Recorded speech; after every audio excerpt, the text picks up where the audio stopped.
नमस्कार दोस्तों, मैं शशिकांत सर विद्यापुर के कोचिंग में आप लोगों का हार्दिक स्वागत और अभिनंदन वंदन करता हूं। आज आपके लिए एक नया टॉपिक है हिंदी व्याकरण। हिंदी व्याकरण में मैं आज वर्ण को आधुनिक तरीके से एक नए ढंग से आप लोगों के सामने मैं पढ़ाऊंगा, अध्ययन कराऊंगा। और वर्णमाला जो होता है हिंदी व्याकरण का सबसे महत्वपूर्ण भाग है और हिंदी वर्णमाला को आप अच्छी तरह से समझ लिए तो हिंदी व्याकरण आप 80% से ज़्यादा समझिए कि हिंदी व्याकरण हमें आने लगा, क्योंकि वर्णमाला ही क्या होता है, वो हिंदी व्याकरण का बेस होता है। ठीक है, तो आइए हम लोग पढ़ते हैं। और आप लोग से एक चीज कहना चाहता हूं कि वीडियो को लास्ट तक देखिएगा, क्योंकि इसमें कई चीजें आप लोगों को देखने को मिलेंगी। वर्ण को कितने तरीके से पढ़ा जाएगा, कितने तरीके से उसका अध्ययन किया जाता है, परीक्षा में किस तरह से क्वेश्चन पूछे जाते हैं, सब कुछ आप लोगों के सामने मैं प्रस्तुत करूंगा। तो ठीक है, चलते हैं, शुरू करते हैं। वर्ण,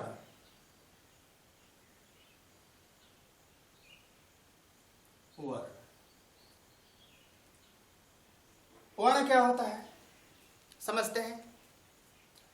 वर्ण जो है मुख से जो स्वतंत्र रूप से और मौखिक रूप से ध्वनि निकलती है,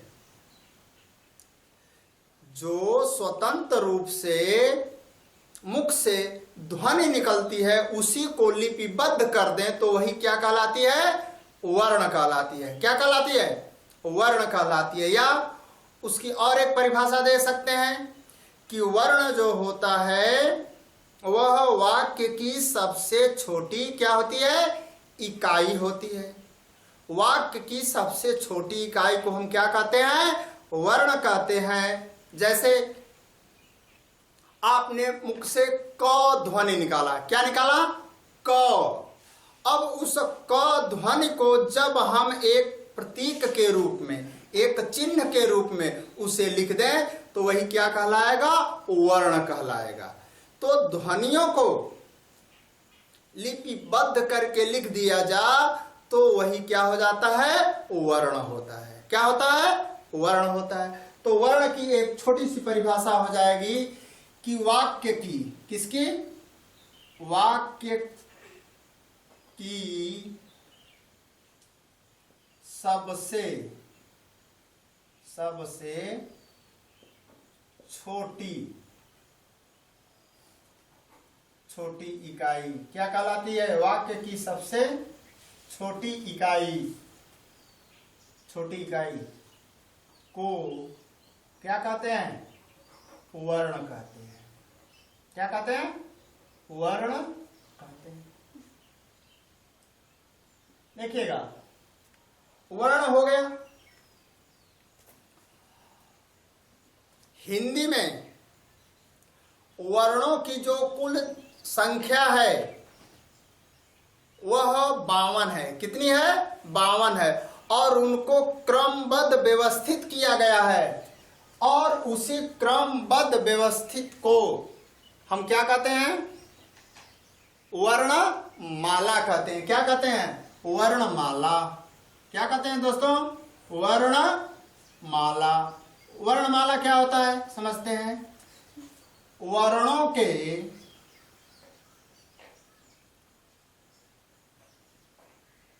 व्यवस्थित, वर्णों के क्रमबद्ध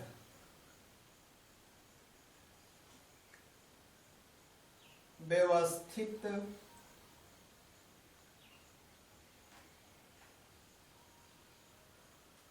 वर्णों के क्रमबद्ध व्यवस्थित समूह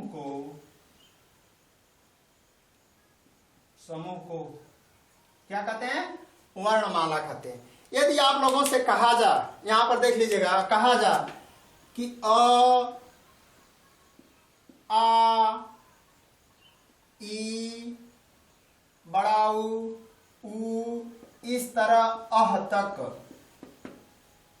दे दिया जाए और यहां पर लिखा जा क ग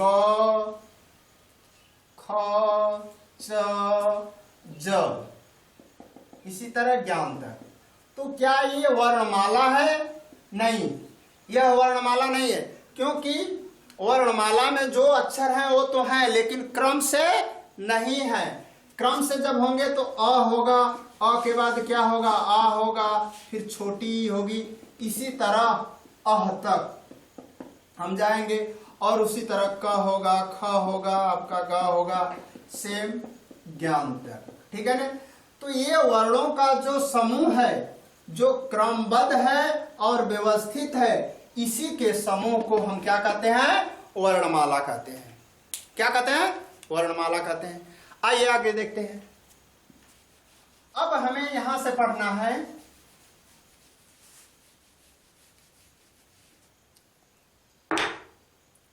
वर्ण के भेद। किसके भेद? वर्ण के भेद। वर्ण के भेद। वर्ण के मुख्यतः दो भेद होते हैं। कितने भेद होते हैं? दो। वर्ण के कितने भेद होते हैं? दो। पहला है व्यंजन, स्वर। पहला है स्वर। पहला क्या है? स्वर। और दूसरा है व्यंजन। ठीक है? पहला क्या है? स्वर है और दूसरा क्या है? व्यंजन है। अब देखते हैं स्वर किसे कहते हैं, व्यंजन किसे कहते हैं। ठीक है ना? जो वर्ण स्वतंत्र रूप से उच्चरित होते हैं, जो वर्ण स्वतंत्र रूप से क्या होते हैं? उच्चरित होते हैं, वह क्या कहलाते हैं? बताइएगा। उसे क्या कहते हैं? स्वर कहते हैं। क्या कहते हैं? स्वर कहते हैं। जैसे हमने बोला अ, आ, तो अ को बोलते समय उसमें किसी भी दूसरे वर्णों का सहयोग नहीं लेना पड़ रहा है। ठीक है ना? तो ऐसे वर्ण जो स्वतंत्र रूप से उच्चरित होते हैं या जिसके उच्चारण में किसी दूसरे वर्ण की सहायता नहीं ली जाती है, उसे हम क्या कहते हैं? उसे हम स्वर कहते हैं। उसे क्या कहते हैं? स्वर कहते हैं। ठीक है ना? और व्यंजन जिसके उच्चारण में स्वर की सहायता लेना पड़े, उसे हम क्या कहते हैं? व्यंजन कहते हैं। तो जो हमको आज पढ़ना है स्वर, तो इस पर ही चर्चा करेंगे।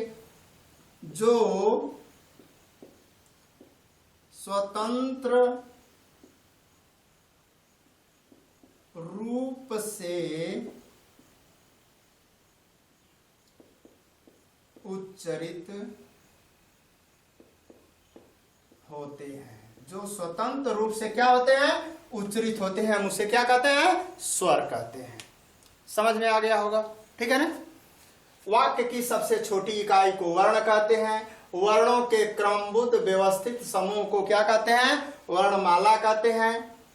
अब आ गया वर्ण के भेद। वर्ण के कितने भेद होते हैं? स्वर और व्यंजन। यहां से एक क्वेश्चन पूछा जाता है कि हिंदी वर्णमाला में वर्णों की कितनी संख्या है? तो हम लोग बताएंगे कितनी संख्या है? 52 संख्या है। इसे आप लोग याद कर लीजिएगा। ठीक है? अब आते हैं स्वर को पढ़ते हैं। ठीक है? एक चीज और देखिएगा,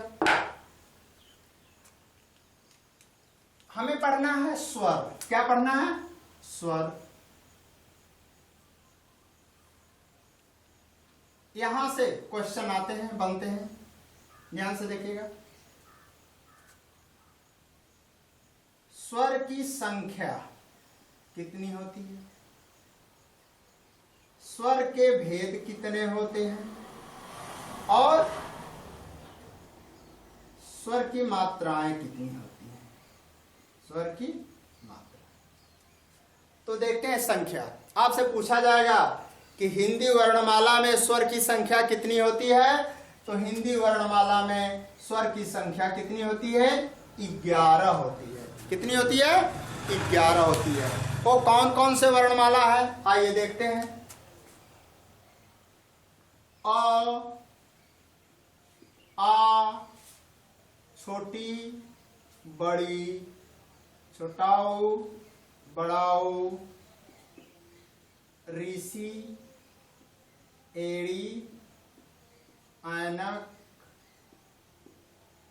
ओखल और औरत। ये 11 क्या है? संख्या। अंग और अह जो होता है वह क्या बोलते हैं? उसे अयोगवाह स्वर बोलते हैं। उसे क्या बोलते हैं? अयोगवाह। आइए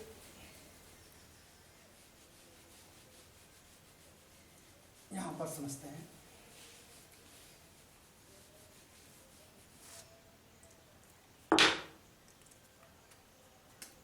स्वर, ठीक है।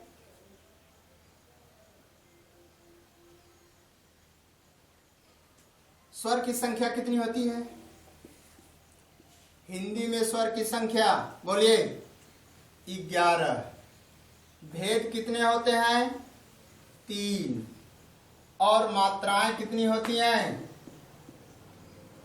स्वर में मात्राएं कितनी होती हैं? बोलिएगा।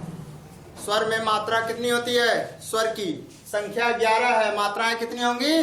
10 होंगी। कितनी होती हैं? 10 होती हैं, ठीक है ना। और ये संख्याएं कौन कौन से हैं उसे आइए देखते हैं। आ, ई से इमली, ई से ईख, ऊ से फिर क्या है? ऋषि, एड़ी, ऐनक, ओ और औ। ये आपके क्या हैं? स्वर है। स्वर की संख्या होती है। भेद कितने होते हैं? 3 होते हैं। हस्व, हस्व के बाद होता है दीर्घ। क्या होता है? दीर्घ। और इसके बाद होता है प्लुत। क्या होता है? प्लुत होता है। और मात्राएं 10 कौन कौन सी होती हैं उसे देखते हैं हम लोग। अ की मात्रा नहीं होती है। अ की नहीं होती। आ का हो गया आ, ठीक है। छोटी, बड़ी, छोटाऊ, बड़ाऊ, ऋषि जिसको री बोलते हैं, री, ये क्या हो गया आपका? री, री पर से ए, ऐ, ओ और ये आपकी 10 क्या है? मात्रा है दोस्तों। तो यहां से क्वेश्चन आता है, एकदम डायरेक्ट क्वेश्चन आता है, इसे याद कर लीजिएगा कि स्वर की संख्या कितनी होती है? 11। भेद कितने होते हैं? 3। और मात्राएं कितनी होती हैं? 10, ठीक है ना। अब आगे चलते हैं। आगे हम लोग पढ़ेंगे जो सबसे इंपॉर्टेंट है, परीक्षाओं में जो क्वेश्चन पूछे जाते हैं वो कैसे पूछे जाते हैं उनके बारे में हम लोग पढ़ेंगे। अर्थात स्वर का अध्ययन हम लोग कितने तरीके से कर सकते हैं, ठीक है ना। स्वर का अध्ययन हम लोग कितने तरीके से कर सकते हैं और एग्जामिनेशन में कितने तरीके से पूछा जाता है उसे हम लोग पढ़ेंगे, ठीक है। शॉर्ट स्क्रीन लेना है तो ले लीजिए। चलिए, स्वर को निम्न तरीके से हम लोग पढ़ सकते हैं। आइए देखते हैं एक ग्राफ के जरिए, ठीक है ना। एक ग्राफ के तहत हम लोग उसे पढ़ेंगे, ठीक है। पहला है, देखिएगा, स्वर को पढ़ना है हमें। किसे पढ़ना है? स्वर को, ठीक है। स्वर पहला है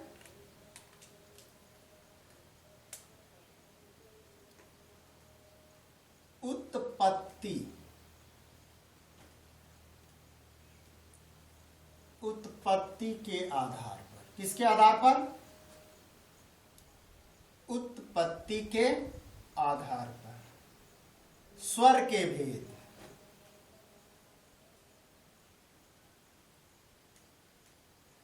उत्पत्ति के आधार पर स्वर को हम लोग दो भागों में बांट कर पढ़ते हैं। कितने भागों में? दो भागों में। पहला है मूल स्वर। क्या है? मूल स्वर। और दूसरा है आपका संधि स्वर। क्या है दोस्तों? बहुत ध्यान से देखिएगा। संधि स्वर। पहला है आपका मूल स्वर और दूसरा है संधि स्वर। तो मूल स्वर कौन होते हैं? मूल स्वर वे स्वर होते हैं, मूल स्वर वे स्वर होते हैं जिसमें किसी अन्य स्वर नहीं मिलते हैं। आई बात समझ में? वह पूर्ण रूप से क्या बोलते हैं? शुद्ध होते हैं। तो मूल स्वरों की संख्या होती है 4। देखिएगा कौन कौन मूल स्वर हैं। अ के बाद ई के बाद उ और उ के बाद ऋषि। ये आप जो है स्वर के मूल स्वर हैं। संधि स्वर को दो भागों में बांट कर पढ़ते हैं। कितने भागों में? दो भागों में। पहला है दीर्घ स्वर।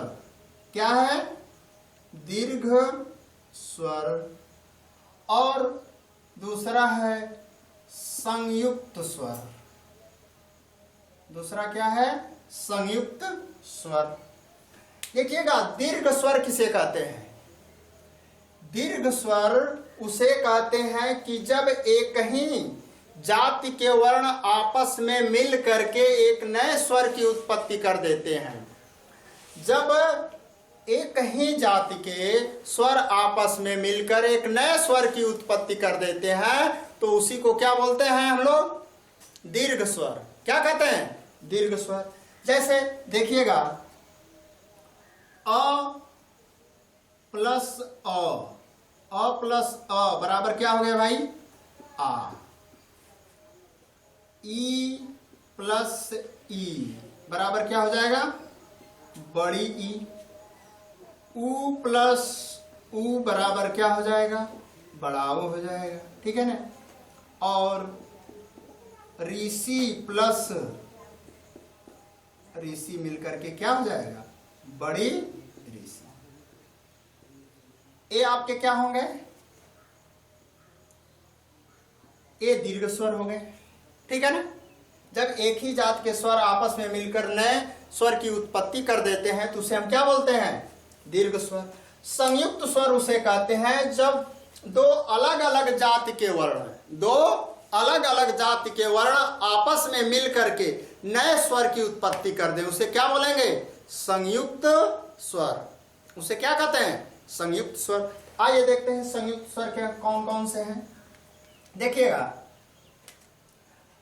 अ के साथ ध्यान से देखिएगा, यहां से क्वेश्चन आते हैं। अ प्लस ई, अ अलग जाति का, ई अलग जाति का, दोनों आपस में मिलकर ए बना दिए। और अ प्लस ए मिलकर के आय हो गया, ऐनक वाला आय। ठीक है ना? और अ प्लस उ मिलकर के ओ बन गया।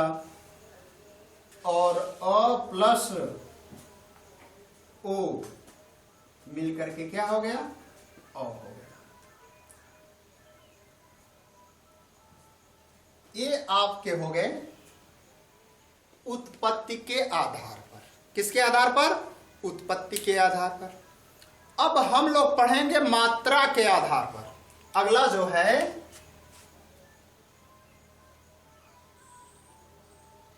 मात्रा के आधार पर, मात्रा के आधार पर स्वर के भेद। तो देखिएगा मात्रा के आधार पर स्वर के कितने भेद होते हैं? 3 होते हैं। पहला है ह्रस्व, पहला क्या है? ह्रस्व, दूसरा है दीर्घ, दूसरा क्या है? दीर्घ है, और तीसरा है प्लुत। क्या है? प्लुत। अब जो है मात्रा का मतलब होता है समय के आधार पर, जिसका उच्चारण करते समय कितना समय लगता है, उच्चारण करते समय कितना जो है समय लगता है, उसी को हम लोग क्या बोलते हैं? मात्रा के आधार पर। तो ऐसे समझिएगा, जिन वर्णों का उच्चारण सबसे कम समय में होता है, जिन वर्णों का उच्चारण सबसे कम समय में होता है, या हम यह कह सकते हैं कि जिन वर्णों के उच्चारण में, जिन वर्णों के उच्चारण में एक मात्रा काल का समय लगता है, एक मात्रा काल का समय, एक मात्रा काल का समय लगता है, तो ऐसे स्वरों को ह्रस्व स्वर कहते हैं। तो ह्रस्व स्वरों की संख्या होती है 4, मतलब जो मूल स्वर होते हैं वही ह्रस्व हैं। अ, ई, छोटा उ और छोटी ऋषि, जिसको री बोलते हैं। ठीक है ना दोस्तों? तो अ आप बोलेंगे ना तो बहुत जल्दी बोल देंगे। अ, ई, उ, ऋषि। ठीक है ना? चलिए, और दीर्घ किसे बोलते हैं? जिन वर्णों का उच्चारण करते समय 2 मात्रा काल का समय लगे। कितने का? 2 मात्रा काल का समय, या कह सकते हैं 2 गुणे ह्रस्व। एकदम आधुनिक तरीके से पढ़ लीजिए बाबू, 2 गुणे ह्रस्व, मतलब ह्रस्व का दुगुना लगे, उसे हम लोग क्या बोलेंगे? दीर्घ बोलेंगे। क्या बोलेंगे? दीर्घ बोलेंगे। जैसे आ, बड़ी ई, उ। ठीक है ना? बड़ी ऋषि। अब इसका तो प्रयोग हिंदी में नहीं होता है, लेकिन जानकारी के लिए पढ़ लेते हैं। ए, ऐ, ओ और औ, ये आपके क्या कहलाते हैं? दीर्घ स्वर कहलाते हैं मात्रा के आधार पर। और प्लुत किसे कहते हैं? 2 मात्रा काल से या 2 मात्रा के समय से अधिक का समय लगे, 2 मात्रा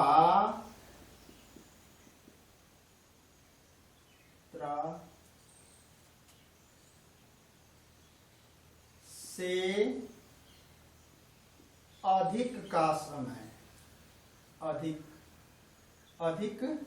समय लगे, अर्थात 3 मात्रा का। कितने का? 3 मात्रा का समय लगे या इससे ज्यादा लगे, उसी को हम बोलते हैं प्लुत। प्लुत का प्रयोग, एक सेकंड,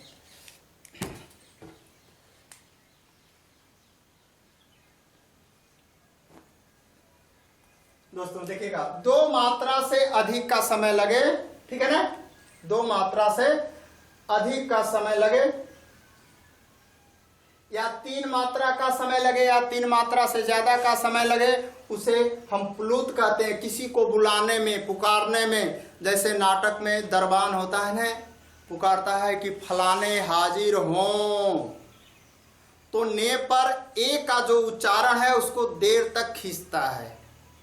हाजिर हों, ह पर जो ओ की मात्रा है उसको बहुत देर तक क्या करता है? उच्चारित करता है, मतलब बोलता है। तो ऐसे स्वरों को क्या बोलते हैं? प्लुत स्वर। क्या कहते हैं? प्लुत स्वर। जैसे लिखा जाता है ओम, ओम, तो देखिएगा, मतलब ओ की मात्रा जो है, आप जो है कितना समय लेंगे? ओ बोलते समय 2 मात्रा से अधिक समय लेकर बोलेंगे, और लास्ट में म बोलेंगे, तब वह जाकर कहलाएगा ओम। तो सीधे सीधे आपको तो लिखना है नहीं। ठीक है ना? कि आप हाई स्कूल, इंटर या बीए की परीक्षा दे रहे हैं, आपको पूर्ण रूप से लिखना है, आपको तो समझना है, और क्वेश्चन आएगा परीक्षा में ट्रिक करना है। तो इसको आप 1 मिनट के अंदर याद कर सकते हैं कि उत्पत्ति के आधार पर स्वर दो प्रकार के होते हैं, मूल स्वर चार होते हैं, अ, ई, उ और ऋषि। दूसरा है संधि स्वर, दीर्घ स्वर और संयुक्त स्वर।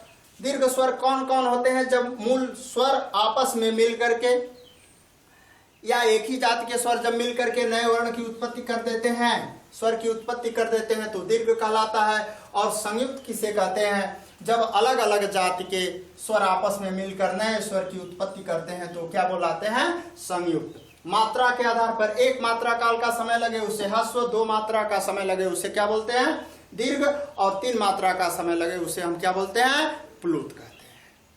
ठीक है, आगे आइए, अगला देखते। 60 स्क्रीन लेना है, ले लीजिए, चलते हैं आगे।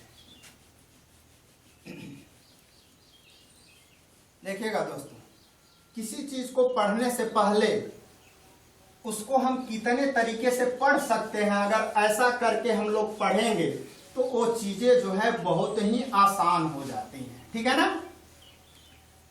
अब हम लोग उत्पत्ति के आधार पर पढ़ लिए, ठीक है, मात्रा के आधार पर पढ़ लिए। अब अगला है उच्चारण के आधार पर। किसके आधार पर? उच्चारण के आधार पर। किसके आधार पर? उच्चारण के आधार पर। किसके आधार पर? उच्चारण के आधार। देखिएगा, उच्चारण के आधार पर स्वर को हम कितने तरीके से पढ़ सकते हैं। ठीक है ना? इसको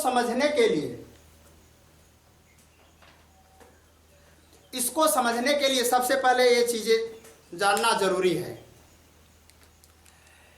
कि जो वर्णों का उच्चारण होता है, किसका? जो वर्णों का उच्चारण होता है वह उच्चारण मुख में किन किन भागों से होता है। एक आपको फिगर बना के समझाता हूं कि मुख के किन किन पार्ट से उच्चारण होता है। ये मान लीजिए मुख है, फिगर है, ठीक है ना? यहां पर कंठ होता है। क्या होता है? कंठ। कंठ के ऊपर वाला जो मुख का बीचों बीच वाला भाग है वह तालु कहलाता है। क्या कहलाता है? तालु। तालु के आगे वाला जो भाग होता है, ये भाग, ये मूर्धा कहलाता है। क्या कहलाता है? मूर्धा कहलाता है। इसके आगे दंत होता है, दांत लगे होते हैं ऐसे ऐसे, ठीक है ना? तो ये क्या हो गया? दंत हो गया। और इसके बाद यहां पर ओठ होते हैं। क्या होते हैं? ओठ होते हैं, ठीक है ना? तो ये ओष्ठ हो गया। क्या हो गया? तो इन स्थानों से वर्णों का उच्चारण होता है। कंठ, तालु, मूर्धा, दंत और ओष्ठ। आइए इसको देखते हैं। कंठ से, किससे? कंठ से। कंठ के बाद तालु। तालु के बाद क्या है? मूर्धा। और मूर्धा के बाद कंठ, तालु, मूर्धा, दंत। दंत के बाद जो है ओष्ठ। ओष्ठ के बाद है कंठ, तालव्य। कंठ, तालव्य और कंठोष्ठ। ठीक है? अब देखते हैं कंठ से जिसका उच्चारण होता है, जो स्वर होता है वो अ है। तो अ का जहां से उच्चारण होगा वहीं से किसका होगा? आ का होगा। तालु से उच्चारण होता है ई और बड़ी। मूर्धा से उच्चारण होता है ऋषि का। किसका होता है? ऋषि से। दंत से, दांत से, ठीक है ना, किसी भी स्वर का उच्चारण नहीं होता है। ओठ से होता है ऊ। बोलिए ऊ और ऊ, ठीक है ना? कंठ तालव से, देखिएगा, कंठ तालव्य से जो उच्चारण होता है, कंठ तालव से ए और आय का होता है। कैसे होता है आइए देखते हैं, समझते हैं।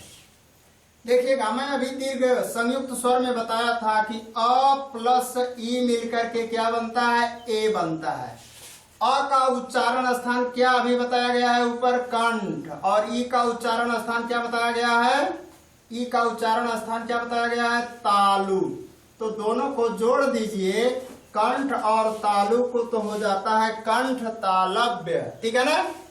तो एक कंठ तालव्य हो गए। कंठोष्ठ मतलब कंठ और ओठ से बोले जाते हैं ओ और औ, ओ और औ। तो ओ और औ कैसे बोले जाते हैं समझते हैं। अ प्लस उ दोनों मिलते हैं तो किसका निर्माण होता है, ओ का, और अ प्लस ओ बराबर औ।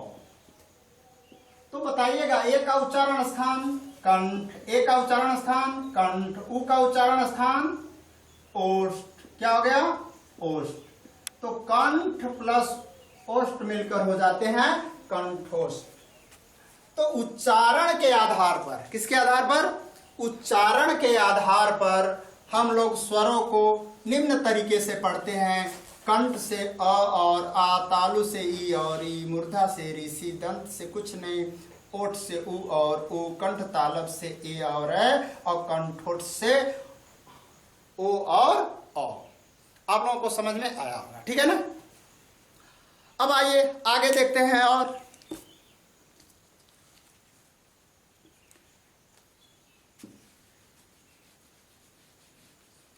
देखिएगा, इसी तरह जो है डिवाइड करके पढ़ा जाता है, क्वेश्चन इसी तरह पूछता है, ठीक है। जीभ के आधार पर, किसके आधार पर, जीभ,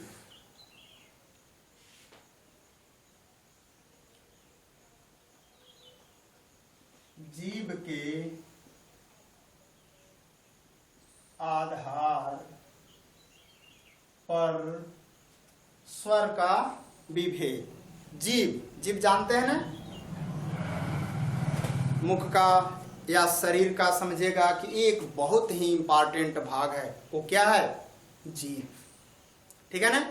अगर जीभ नहीं रहेगी तो आप जो है बोल नहीं सकते हैं, अपने भावों को प्रेषित नहीं कर सकते हैं, और दूसरी चीज आप किसी भी खाने का स्वाद भी नहीं बता सकते हैं कि एक खट्टा है कि मीठा। तो आइए, स्वरों का उच्चारण जीभ से भी होता है। देखिएगा, एक जीभ का स्ट्रक्चर कैसा होता है, जीभ के कितने भाग होते हैं।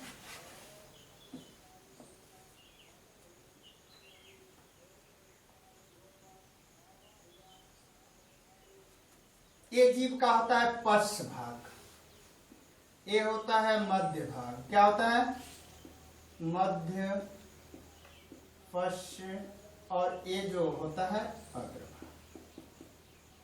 तो यहां से बनता है कि जीभ के अग्रभाग से, जीभ के अग्रभाग से किन स्वरों का उच्चारण होता है। तो आप बताइएगा, स्वर में कौन सा ऐसा वर्ण है कि जो जीभ के एकदम पहले आता है। जैसे मान लीजिए हमारा मार्कर है, किसी चुरा लिया और उसको चुराते समय हम वहां पर पहुंच गए और हमने तुरंत कहा भैया ई हमार है। ई मतलब ई जो है जीभ के अग्रभाग से बोला जाता है, ठीक है ना। तो आ जाएगा अग्रभाग से ई और ई। मध्य भाग से देखिएगा, मध्य भाग, जीभ के मध्य भाग से आ बोला जाता है, क्या बोला जाता है, आ। और जीभ के पक्ष भाग से, पक्ष माने, पक्ष माने पिछले भाग से, जीभ के पिछले भाग से जो है उ, बड़ा ओ और औ बोला जाता है। उ त्योहार है, उ मतलब जो दूर है, मतलब जो सबसे पीछे है, उ उ, ओ औ, ठीक है ना। तो ये जीभ के आधार पर, ठीक है ना। तो दोस्तों मैंने आज आप लोगों को स्वर के बारे में बताया। वर्ण क्या होता है, वर्ण के कितने भेद होते हैं। वर्ण के 2 भेद होते हैं, स्वर और व्यंजन। वर्णों की संख्या कितनी होती है, 52 होती है। स्वर कितने होते हैं, स्वर 11 होते हैं। उनके भेद कितने होते हैं, 3 होते हैं। मात्राएं कितनी होती हैं, 10 होती हैं। ठीक है ना। फिर स्वरों का भेद उत्पत्ति के आधार पर, मात्रा के आधार पर, उच्चारण के आधार पर, जीव के आधार पर। दोस्तों 2 और बचा हुआ है जो अगले टॉपिक में मैं आप लोगों को बताऊंगा। ओष्ठ के आधार पर और मुख के आधार पर स्वर को किस तरह से हम लोग पढ़ते हैं। तो ये वीडियो आपको अच्छी लगी होगी, आपको समझ में आया होगा। यदि आपको समझ में आया होगा तो इस वीडियो को आप लोग शेयर करिए और लोगों तक पहुंचाइए। ठीक है ना, जिससे हमारा भी प्रयास सफल हो। आप लोगों से मैं यही अपेक्षा रखता हूं। जय हिंद, जय भारत। अगले वीडियो में फिर मिलेंगे, तब तक के लिए नमस्कार।